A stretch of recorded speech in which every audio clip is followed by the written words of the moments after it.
Welcome, listener. Today we're looking into something pretty chilling. We've got a set of sources shared by one of you, basically true unsettling stories from people whose jobs take them way out there to the most isolated roads. Exactly.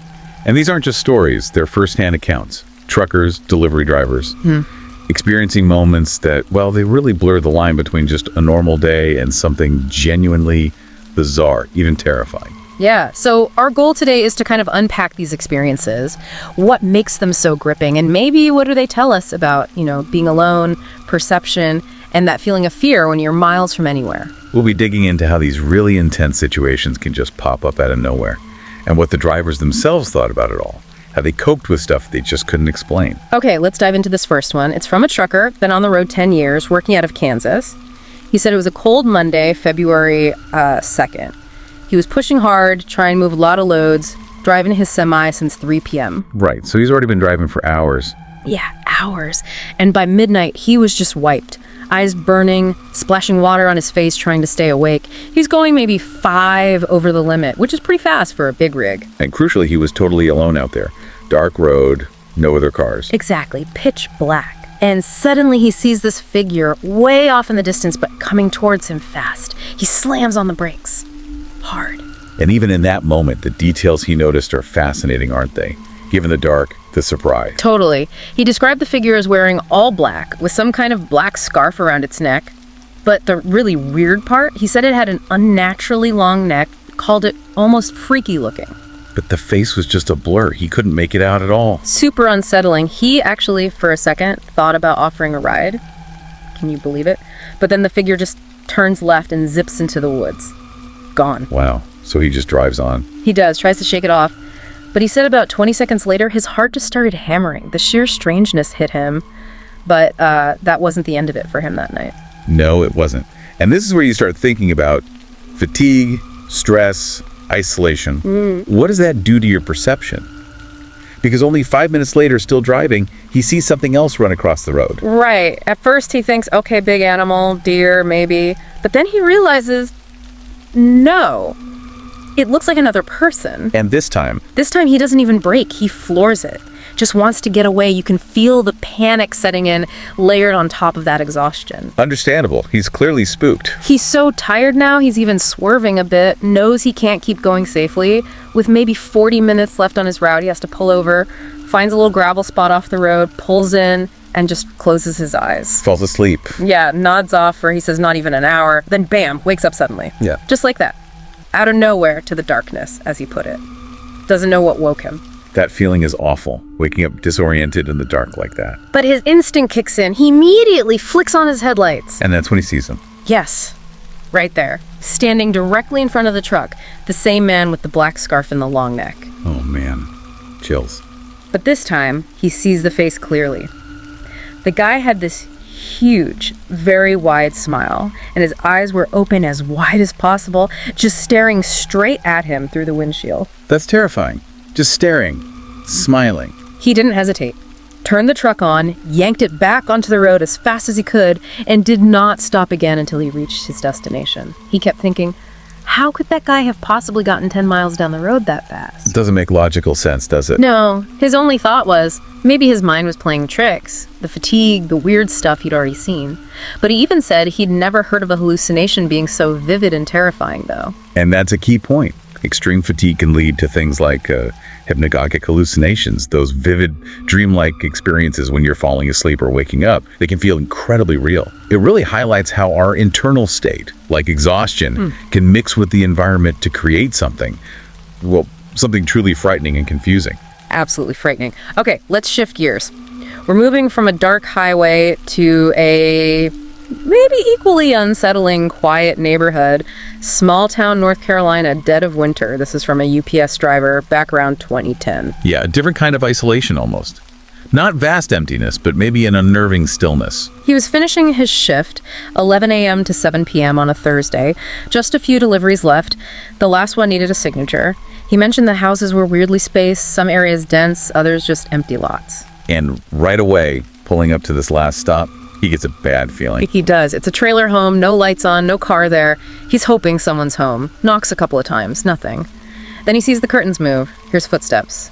But then, silence. A pause. A long, suspicious, and unnecessarily long pause, he called it.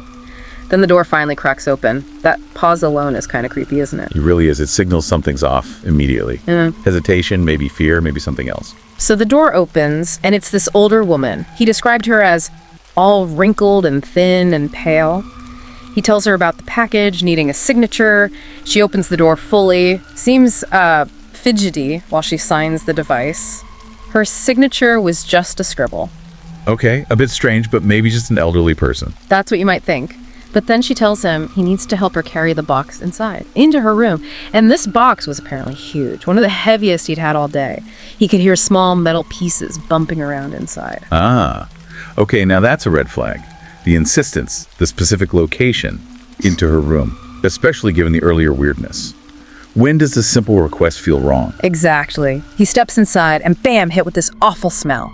A huge whiff of some kind of stench, he said, just awful. She leads him back behind the little living room down this narrow hallway. He's struggling with the box. The sensory details are really strong here. The smell, the cramped space, it builds the tension. She gets him to a door at the end of the hall, opens it, and tells him, put the box in the closet, way in the back of this room. In the closet. Okay. He asks her to turn on the light. She says it doesn't work. The room is almost pitch black. The only light is spilling faintly from the living room down the hall. But as he gets closer to the closet, squinting... What? What does he see? He sees someone standing in the corner of the closet. No way. Yes, and he was sure. He said, I knew for certain it was a person because of the shape of the outline and there was movement. He said there was no logical explanation for someone to be standing there like that, hiding, waiting. That's pure nightmare fuel. His intuition must have been screaming. Oh, totally. He didn't hesitate. He put the box down right where he was, didn't even make it to the closet, walked straight past the woman, kept his cool, just said, have a nice day. Good move. Just get out. As soon as he's heading out, she starts screaming at him, come back, help me. Even called him a piece of shit, but he just kept walking. He said he had no idea what they were planning, but he didn't want to stick around to find out. Smart man. That's trusting your gut. He finished his shift, went home, and immediately started looking for a new job. Can't blame him. Not at all. It just shows how fast things can turn, you know? Yeah. A totally routine delivery becomes potentially life-threatening. His quick assessment, trusting that gut feeling, getting out calmly. That was crucial. It's a stark reminder that danger can hide in very mundane places. Okay, one more story.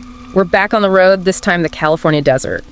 This driver had been trucking since he was 25, lots of night drives, seen some weird stuff before, but this was different. Setting the scene again, long haul, late start, mostly driving in the dark through the desert, pushing it a bit because the roads were straight and empty. Yep, then he sees flashing lights way up ahead, has to brake hard. It's an old Chevy Impala, just parked off the road in the dirt, hazards blinking, nobody around. Odd place to just stop in the middle of nowhere. Right, so he decides to be helpful, gets out, knocks on the window, no answer, checks inside empty. So what does he do? He feels, as he put it, especially helpful that night. Goes back to his truck, gets this massive flashlight, a heavy-duty tactical one, super bright. He flicks it on. And it reveals An abandoned gas station just off the road. He hadn't even seen it in the dark. Just dirt parking, 2 old pumps, a small building behind them, probably the old store. He figures, okay, maybe the car owner went in there. Uh-oh. Going into an abandoned building in the desert at night, that takes some guts. Or maybe something else. Feels risky just hearing about it. Yeah, maybe a bit too helpful. Yeah. He goes to the front door. It's jammed open. He shines the light inside. Big, empty room, old convenience store layout. He calls out, hello, anybody need help? Any response? Just a faint echo, which he said gave him the chills. Then he hears something, like a shoe scraping on the floor way on the other side, behind some old shelves. Okay, someone's definitely in there. He calls out again, hey, if you need help, I'm here. Trying to be reassuring. And then... And then he hears it. A voice. A deep, heavy whisper. It just says, get out. Whoa! Okay, nope, time to go. That's not all. He also hears heavy breathing from a corner of the room. That was it for him. He turned around fast. Get the hell out of there in a hurry, he said. I don't blame him one bit. As he's walking back to his truck fast, he hears another word just floating on the air. You. Just, you. That's deeply creepy. He said he was confused for a few seconds, like, did I really hear that? Then he just ran, got in his truck, locked the doors, and called 911. Said he was just too scared to go back in that building. Smart move calling 911, even if he couldn't give an exact location right away. But the story doesn't end there, does it? Not even close. While he's on the phone with 911 trying to explain where he is, that Impala, the car that started it all, Yeah. engine starts, lights come on, and it speeds off down the road into the darkness. What? He didn't see anyone get in. No, he was distracted by the call. It was pitch black.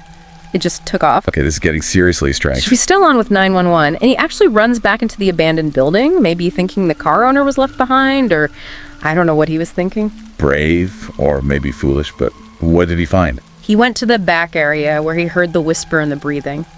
And there on the floor, he said he was mortified to see a fresh pool of blood. Oh, God, no. Yeah, fresh blood.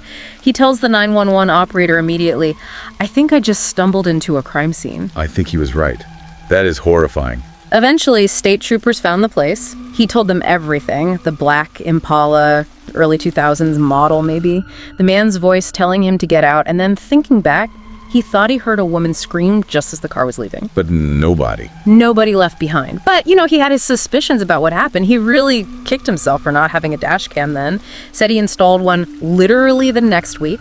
Calls it a once-in-a-lifetime experience that will always haunt me. I can only imagine. It really drives home the hidden dangers that might be lurking in those forgotten places off the main roads. An act of kindness turns into witnessing, or nearly witnessing, something truly awful. His vigilance, calling 911, even going back, it's intense. And the dashcam lesson is a big one. So, listening to all three of these, what's the common thread here? Besides being absolutely terrifying, we've got isolation, extreme fatigue, sudden danger popping up in routine situations. Exactly.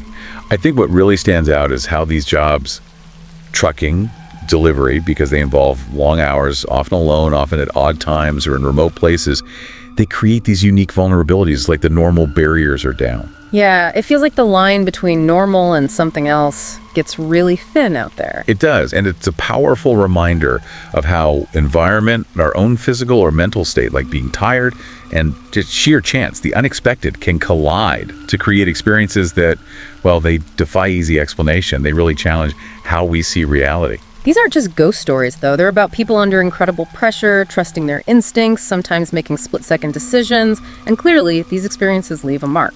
Makes you think twice about that dark stretch of road, doesn't it? Absolutely. Or that quiet house at the end of the lane. Well, we hope hearing these accounts has given you something to chew on. That figure on the highway, the person in the closet, the whisper in the desert gas station. Potent reminders of how much strangeness might be out there. And it leaves you, the listener, with a question, doesn't it? When faced with something so vivid, so terrifying, that just doesn't make sense.